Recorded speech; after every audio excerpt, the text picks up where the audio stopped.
Hello bankers, very good evening. स्वागत है आप सभी का हमारे official YouTube channel GIB CIB वाला पर। रात के 8 बज चुके हैं और हम आपके लिए सीआईबी एग्ज़ाम जो कि दिसंबर 2025 में शेड्यूल्ड है आपके लिए आने वाले, और इसके तहत हम आपके लिए लाते हैं सीआईबी इम्पोर्टेंट टॉपिक सीरीज़। ये क्लास आपके सीआईबी पेपर 3 एबीएनएफएम से जुड़ी हुई है। एबीएनएफएम आपका एक बहुत ही खास सब्जेक्ट है, न्यूमेरिकल्स कॉन्सेप्ट के साथ में आपको परेशान भी करता है, लेकिन उस परेशानी को सरल बनाने के लिए, आसान बनाने के लिए आपके लिए सेशंस लाए जाते हैं। हमारी पूरी टीम अपने अपने सब्जेक्ट से संबंधित ये सेशंस आपके लिए ला रही है। इस सेशन का हिस्सा बनी और अपने कॉन्सेप्ट को लगातार इम्प्रूव करते रही। अपने फाउंडेशन यानी कि अपने बेसिक कॉन्सेप्ट को क्लियर करना बहुत ज़रूरी है, क्योंकि आपके एग्जाम पूरी तरह से कॉन्सेप्चुअल ही है।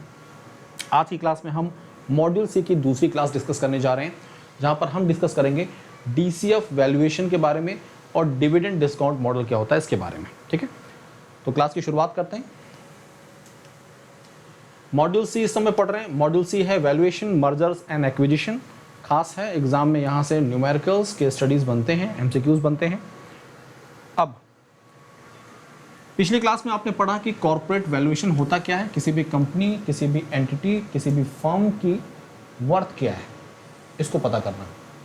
ठीक है, as per international valuation standard 105 के तहत जो वैल्यूएशन अप्रोचेस अंतर्राष्ट्रीय स्तर पर इस्तेमाल की जाती हैं किसी भी असेट की वैल्यूएशन को पता करने के लिए, वो 3 हैं: मार्केट अप्रोच, इनकम अप्रोच और कॉस्ट अप्रोच। आज हम जो डीसीएफ वैल्यूएशन पढ़ने वाले हैं वो इनकम अप्रोच से संबंधित है। तो हम जो आज जिस वैल्यूएशन की बात कर रहे हैं, हम डीसीएफ वैल्यूएशन की बात कर रहे हैं, और डीसीएफ वैल्यूएशन जिस अप्रोच के अंतर्गत आता है वो कौन सा अप्रोच है, वो है इनकम अप्रोच। तो इनकम अप्रोच क्या थी, एक बार उसे रिकॉल करना ज़रूरी है। इनकम अप्रोच क्या थी, उसे रिकॉल करना ज़रूरी है। Income approach, when valuing a company, देखिए किसी कंपनी का जब आप वैल्यूएशन पता कर रहे हैं, when valuing a company the income approach is utilised to determine the present और current value of the company's expected future cash flow, expected future earnings और कैश फ्लो। समझिएगा, इनकम अप्रोच कब इंपोज किया जाता है, इनकम अप्रोच कब use किया जाता है, जब हम किसी कंपनी का वैल्यूएशन कर रहे हैं और किसके आधार पर कर रहे हैं, उस कंपनी के द्वारा फ्यूचर में जो भी उसकी एक्सपेक्टेड अर्निंग है, जो भी कैश फ्लोज हैं, उनकी प्रेजेंट या करंट वैल्यू के आधार पर उसको पता करते हैं और उसके आधार पर हम वैल्यूएशन का पता करते हैं। ठीक है साथियों, the net operating income NOI of the company is determined using this method. इस मेथड का इस्तेमाल करके हम किसी भी कंपनी की नेट ऑपरेटिंग इनकम का पता करते हैं, and then that figure is divided by the rate of capitalization। ठीक है, आगे बढ़ते हैं। डिस्काउंटेड कैश फ्लो अप्रोच क्या है? देखिए मैंने अभी आपको बताया कि ये अप्रोच कहाँ पर हम अप्लाई करते हैं, इनकम वाले कॉन्सेप्ट पर। किसी कंपनी की फ्यूचर एक्सपेक्टेड अर्निंग आ रही है, किसी कंपनी की फ्यूचर एक्सपेक्टेड कैश फ्लोज हैं, उनकी प्रेजेंट वैल्यू को पता करते हैं और उसके आधार पर हम वैल्यूएशन का पता करते हैं। This approach is grounded. अब ये अप्रोच जो है ये कैसे काम करती है, इसका कॉन्सेप्ट क्या है? This approach is grounded in the concept of present value.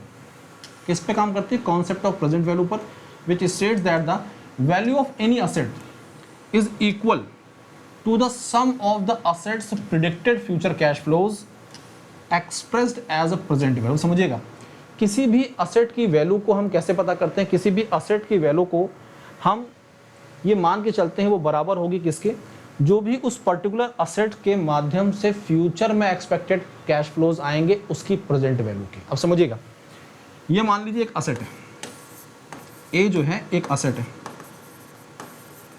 और इस असेट की जो वैल्यू है वो किसके बराबर होगी? वो इस असेट के माध्यम से, यानी कि ए के माध्यम से, ए से जो भी फ्यूचर प्रिडिक्टेड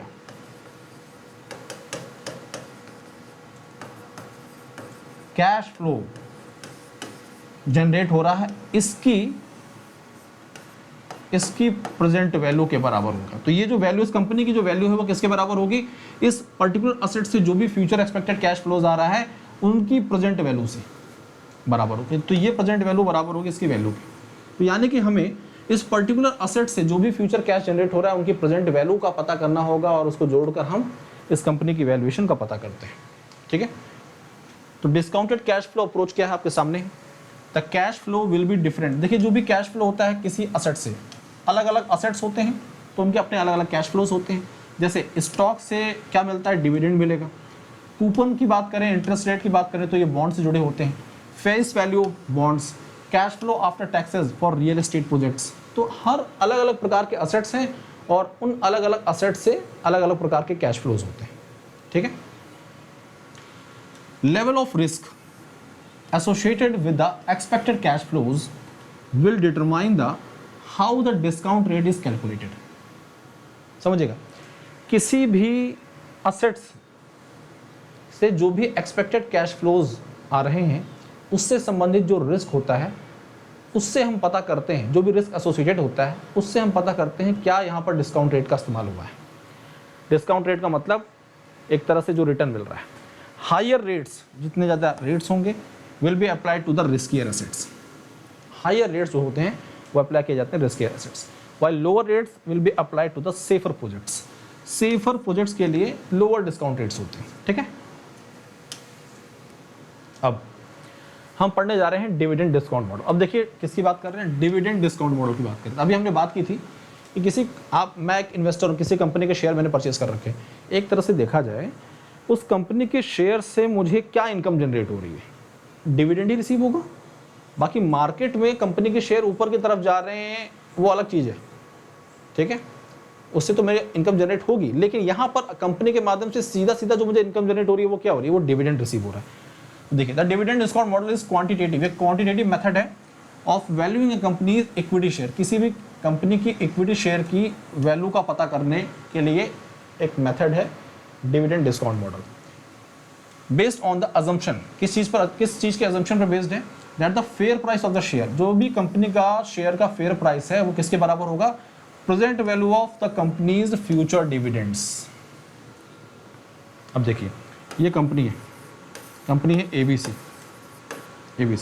इस कंपनी की एबीसी जो है, इसकी जो भी इक्विटी शेयर्स जो हैं, इनकी जो फेयर प्राइस है, fair market value, fair price जो भी है, ठीक है, फेयर प्राइस ऑफ शेयर वो किसके बराबर होगा, वो इस कंपनी के द्वारा जो भी फ्यूचर डिविडेंड्स जा रहे हैं, इस कंपनी के द्वारा, ये जो कंपनी एबीसी है, एबीसी कंपनी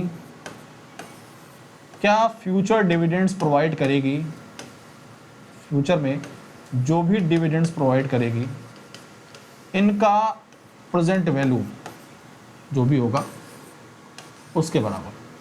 तो इस एबीसी कंपनी के द्वारा अपने इन्वेस्टर्स को जो भी फ्यूचर डिविडेंड्स प्रोवाइड किए जाएंगे उनकी प्रेजेंट वैल्यू के बराबर इसका क्या होगा, फेयर प्राइस ऑफ शेयर होगा, यानी कंपनी के शेयर की फेयर मार्केट वैल्यू होगी। Dividend discount models are among the oldest discounted cash flow models still used in practice today. बहुत पुराना मॉडल है लेकिन अभी भी ये वैल्यूएशन में इस्तेमाल में किया जाता है। अब डिविडेंड डिस्काउंट मॉडल के तहत जो डिफरेंट मॉडल्स आते हैं उसके बारे में हम पढ़ने जा रहे हैं। अलग अलग मॉडल्स हैं। मान लीजिए डिविडेंड जो है वो कांस्टेंट ग्रोथ है उसमें, जैसे कि इस साल आपको 2% का डिविडेंड मिला, अगले साल भी 2% का डिविडेंड मिल रहा है, नेक्स्ट ईयर भी 2% का डिविडेंड मिल रहा है। डिविडेंड जो भी रिसीव हो रहा है लेकिन जो ग्रोथ है उसकी वो क्या है, कांस्टेंट है। ग्रोथ क्या है, कांस्टेंट है। मान लीजिए आपको 5 रुपये पर शेयर के हिसाब से ही आपको डिविडेंड दिया जा रहा है, तो इसमें तो कोई ग्रोथ ही नहीं है, ठीक है। तो ग्रोथ क्या है, जीरो।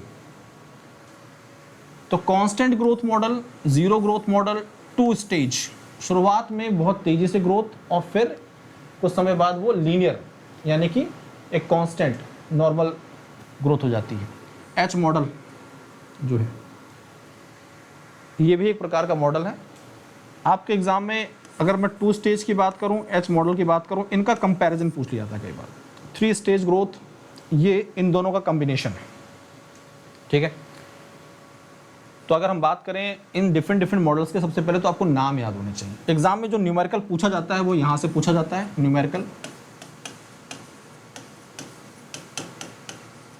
न्यूमेरिकल जीरो ग्रोथ से पूछ लिया जाता है, बहुत ही सिंपल से न्यूमेरिकल पूछे जाते हैं, ठीक है।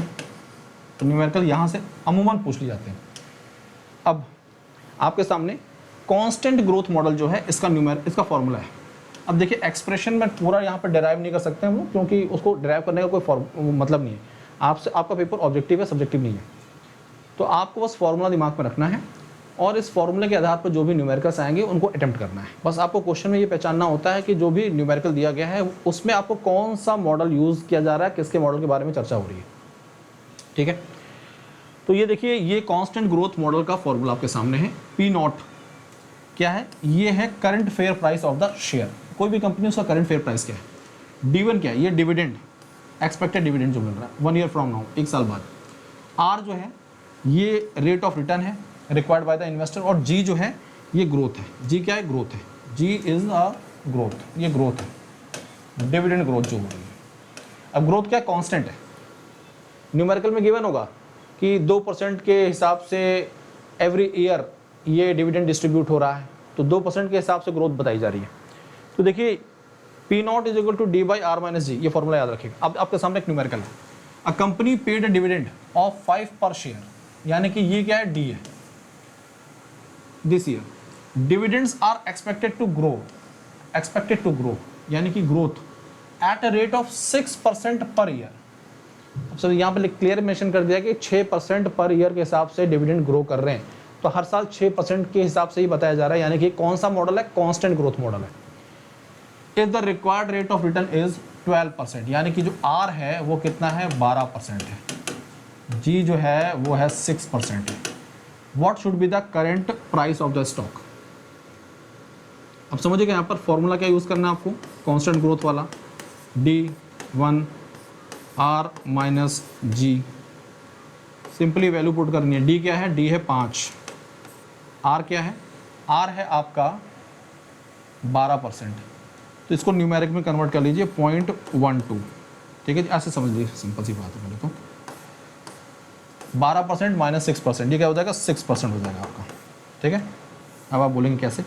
तो जो 12% है माइनस 6% है, ये 6%।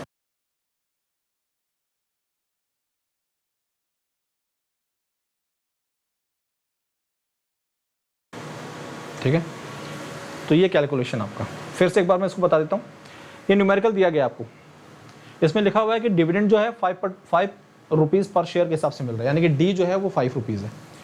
Dividend are expected to grow, dividend में जो ग्रोथ है वो 6% पर ईयर है। अब 6% पर ईयर का मतलब है हर साल 6% पर ईयर के हिसाब से बताया जा रहा है। यहाँ पर कांस्टेंट ग्रोथ है, तो ये कांस्टेंट ग्रोथ मॉडल का फॉर्मूला यूज़ किया जाएगा यहाँ पर। If the required rate of return is 12%, R जो है 12%, what will be the current fair price of the share? तो फॉर्मूला आपने ये रखा, डी 5 है, आर 12% है, जी कितना है आपका? 6% है, तो 12 माइनस 6 यानी 6%। 6 को अगर हम न्यूमेरिक में करें तो 0.06, 5 डिवाइड बाई 0.06 डिवाइड करिए और आंसर फटाफट पता कर लीजिए। ठीक है, अब देखिए, अगर यहीं पर ये वाली लाइन ना गिवन होती, ये लाइन ना दी होती, आपको ग्रो नहीं कर रहा, केवल इतना लिखा होता कि डिविडेंड पे किया जा रहा है 5 रुपये पर शेयर के हिसाब से। If the required rate of return is 12%, what should be the current price of the stock? अब सोचिएगा आप, ग्रोथ के डिविडेंड ग्रोथ के बारे में कुछ नहीं बताया गया है। अगर ग्रोथ के बारे में आपको जानकारी नहीं दी गई, यानी कि जो ग्रोथ है, यानी कि जो जी है वो क्या हो गया? 0।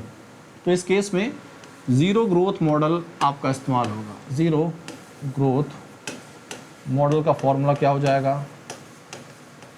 तो आपको याद होगा कि हमने अभी अभी पढ़ा D1 R minus G।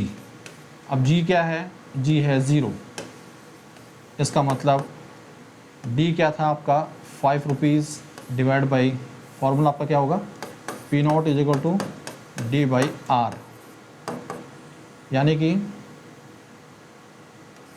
5 divide by 0.06, ये हो जाता आपका आंसर, करंट फेयर प्राइस ही हो जाता आपका। तो दो चीज़ें आपने यहाँ पर देखी, कांस्टेंट ग्रोथ मॉडल का formula P not is equal to D divide by R minus G, और अगर ग्रोथ 0 है तो D बाई R हो जाएगा। तो ये दो मॉडल आपके हैं। ऐसे आने वाले सेशन में हम पढ़ेंगे H model, 2 stage and 3 stage के बारे में।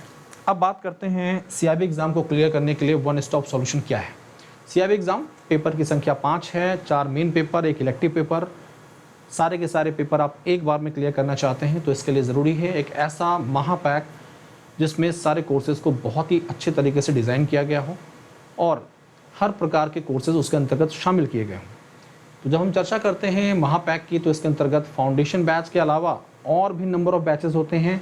फाउंडेशन बैच बेसिक कॉन्सेप्ट को क्लियर करता है, उसके बाद फाउंडेशन प्लस MCQ कॉन्सेप्ट यानी और MCQ को कवर किया जाता है, फिर MCQ प्लस केस स्टडी, फिर क्रैश कोर्स, फिर कैप्सूल बैचेस, ये नंबर ऑफ बैचेस आते हैं और ये सब बैचेस आपको मिलते हैं CIB महापैक के अंतर्गत। 15 प्लस बैचेस का एक्सेस 3 वैलिडिटीज़ में उपलब्ध है। 3499 में 6 मंथ का सब्सक्रिप्शन है आपका, 6 महीने का, 1 ईयर का 4999 एंड 2 ईयर का 6999 में। आपकी जानकारी के लिए बता दें कि फाउंडेशन 2.0 बैच आपके डिमांड पर इसे लॉन्च किया गया। इसकी कीमत मात्र 2499 है। कॉन्सेप्ट थ्योरेटिकल पोर्शन सब कवर किया जाता है इसमें। इससे पहले जो बैच आया था हमारा वो ये है और बहुत अच्छा रिस्पांस गया, इसलिए 2.0 को लॉन्च किया गया है। उसका बहुत अच्छा रिस्पांस जा रहा है, 2499 में उपलब्ध है।